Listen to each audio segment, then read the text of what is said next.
Hi guys, this is your weekly reading for the week of November 29th.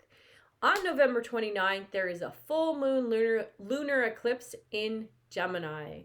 This is a wonderful eclipse. I've been waiting for this eclipse for a really long time. It's just a great time to let go of old ideologies, old belief systems, anything that's been holding you back or keeping you just in a rut, so stunting your growth, preventing you from seeing the opportunities around you. So this full moon will really shine a light on those areas. That might be painful for some of you that are like completely living in a fog and just don't want to look at your stuff. But for those of you that are doing the work, that are really honest with yourself, that, are looking at yourself in the mirror, not pointing fingers at other people and other people's beliefs and other people's shit, but you're actually like doing the work. You're looking at yourself. This isn't going to be a difficult transit for you.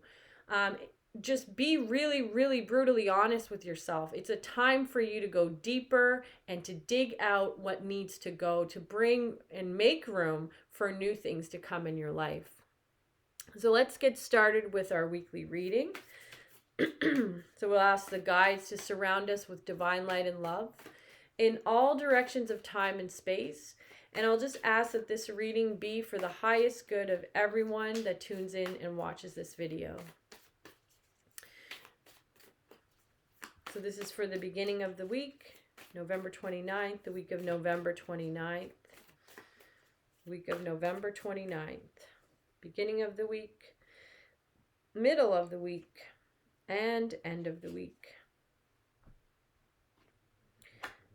Nice. Okay, so beginning of the week's going to be kind of busy. There's going to be like a crazy vibe, things coming from all directions kind of a vibe. So just to keep that in mind, make sure that you get lots of rest on the weekend. And I know that that's hard for some of you that are super sensitive to the full moon. If you're anything like myself, around a full moon, I just never sleep. It's just a weird thing that happens to me, happens to my daughter. It's just like up all night. My dog, everybody's just like crazy. Try to get rest. If you can't get rest in the night, do some extra meditation at the beginning of this week, just to kind of make up for the lost sleep, just so that you're not getting caught in this crazy energy of everybody kind of up in the air, blowing in the wind. Really good to do some grounding practices, and anything that brings you into the physical body brings you down. So yoga, walking in nature, touching trees, being out in nature, around the ground if you can sit near the ground, even though it's kind of cold out right now here in Canada, but just trying to ground. Middle of the week, there is an opportunity for you to partner with someone, network with someone that might be bring opportunities for you in the future. So this person, just try to connect and network, or think of people you haven't talked to in relation to ideas and business propositions, things like that. So it's really a time to connect and network, or to review your network, to think about people from your past that maybe you have to kind of like reestablish a connection with. At the end of the week, I see like the Spirit of Cups, or the King of Cups in reverse.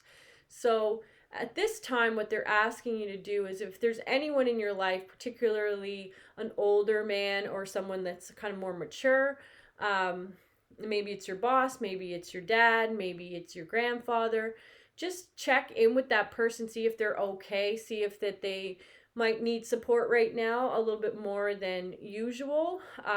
Maybe, you don't think of that person as someone that ever needs support because they're so strong all the time.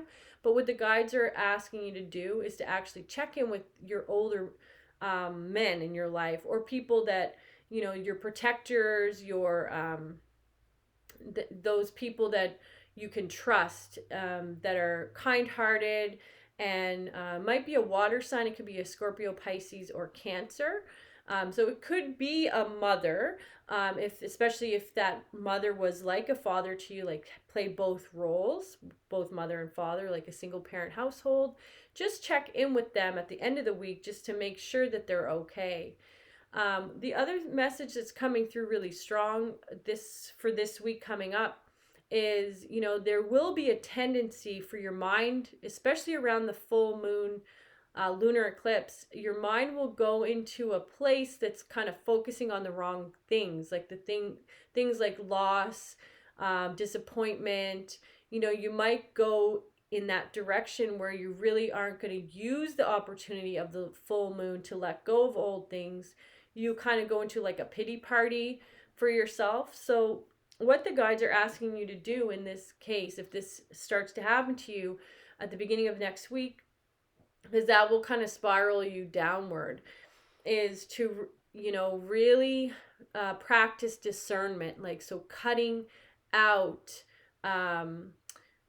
people that are negative, that are like critiquing all the time, that are constantly, those people, like they're just create an energy of nothing's ever good enough. So be really mindful of who you have around you. So Queen of Swords, okay? Queen of Air in this deck.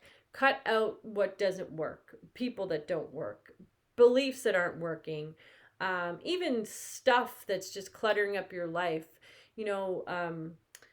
Anything that's kind of weighing you down, especially in your mind, like where you're starting to kind of feel like despair, disappointment. Maybe it's social media, maybe it's following the COVID rates as they rise or fall or whatever. Like, is that really adding to your life? Is it really adding to your life to stay informed about COVID? Like, you got to ask yourself these really real questions. Really real. That's kind of a... Anyways, you have to ask yourself these questions, like, do these things add to my life? If they do not, cut them out. It's just that simple. So Queen of Swords, cut out what is not serving you. Get rid of anything that's weighing you down. And that includes people. And I'm sorry, I know that might be harsh for, especially if you love that person. But maybe it makes them realize, what, I have been really negative. Why would anybody want to hang out with me? Like, I've been a complete, wet blanket every time I hang out with this person. Of course they're not going to want to hang out with me. So really look at how you are behaving in your relationships. And like I said, at the end of the week, Spirit of Cups, check in with those strong people in your life, those people that you go to for support. See if they need support for once. Like, it can't always be you going to them all the time. And, there's probably multiple people that go to them for support all the time. And, they kind of, what the guides are showing me is that they're taking care of their own needs on their own. And right now they kind of need a little bit of lifting up, a little bit of support, acknowledgement, buy them a plant. I don't know, buy them lunch. Something that just reminds them, like, oh yeah, people do notice I'm always the supportive one. I'm always the strong one. I'm always there for them. Be that person for them. I think people take strong people for granted way too much, especially during COVID. Everyone is struggling in their own way, and strong people don't usually put that face forward because they have so many people that rely on them. But that does not mean that they don't also need support too. So that is this week's reading. If you're interested, I do have my astrology seminar with Emma Boardman this Sunday, and that's a $13 drop-in fee. You can check it out. We're going to be talking about all the transits coming up in December, which some of them are like fantastic. I've been waiting for them all year. That great conjunction that's happening is just like, woohoo, a big shining light right now at the end of the year. So so that's on November 29th. That'll be at 3:30, and it's on Zoom. And just message here on YouTube, or you can email me and we'll get you registered for that. So I hope you have a good week, and take care, and talk to you soon. Okay, bye.